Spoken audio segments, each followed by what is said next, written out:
to his right arm and hand. His handsome face, with its prominent nose and a comma of dark hair defining his forehead, radiated sympathy. The couple, married several years now, were in the parlor of his townhouse on Central Park West, a Gothic-ish place that could be carbon-dated to the Victorian era, if one were inclined to cast Manhattan property in British imperial terms. Sachs looked out the window as a flicker of wings cast a shadow on the bulletproof glass. Peregrine falcons nested on the facade of the building. It's odd, Rhyme. What do we do all day long? Whatever the case is, there's always some distance, some barrier. It's different when it hits close to home like this. The what they did part was investigating crime. Sachs as an NYPD detective and Rhyme as a consulting forensic scientist. Regarding her particular observation, though, Rhyme would disagree somewhat. His wife had an indelible empathy for all victims, not just those she might happen to know, like the woman last night. It was one of the qualities that made her such an effective crime scene searcher. Lincoln Rhyme, on the other hand, was, he'd sometimes joked, a man with a passion for being dispassionate. It was mid-morning, this late March day, and they were having coffee that Rhyme's aide Tom had delivered a few minutes ago. He'd also brought pastries, which were on a tray beside the wicker chair Sachs sat in, but neither was indulging. They weren't foodies in the first place, and potential investigations tended to usher appetites away. She went on to describe her friend and their history.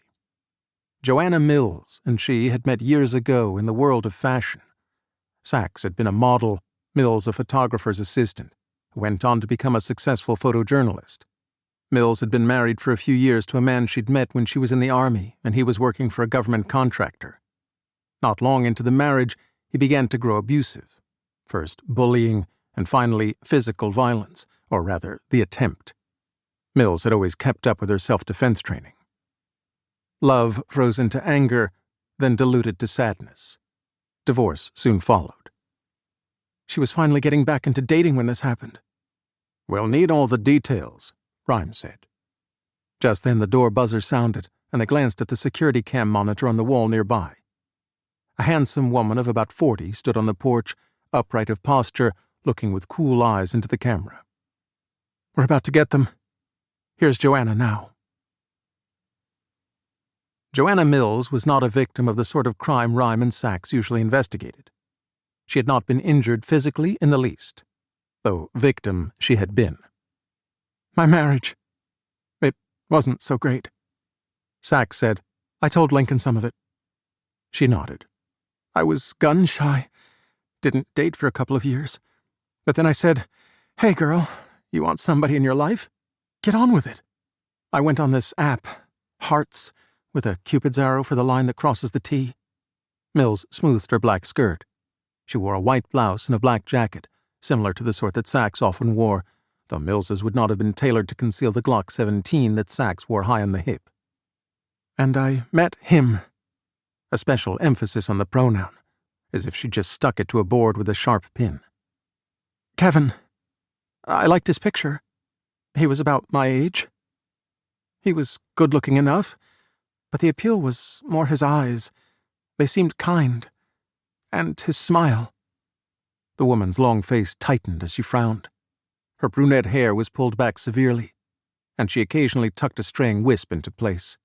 Her wrist bore a tattoo, a cartoon character Rhyme didn't recognize, though he reflected there were perhaps none that he could identify. Maybe that mouse. "He was an executive in Silicon Valley," he said. "He wrote well, so I knew he was educated, like he'd said. No terrible personal baggage." A shrug.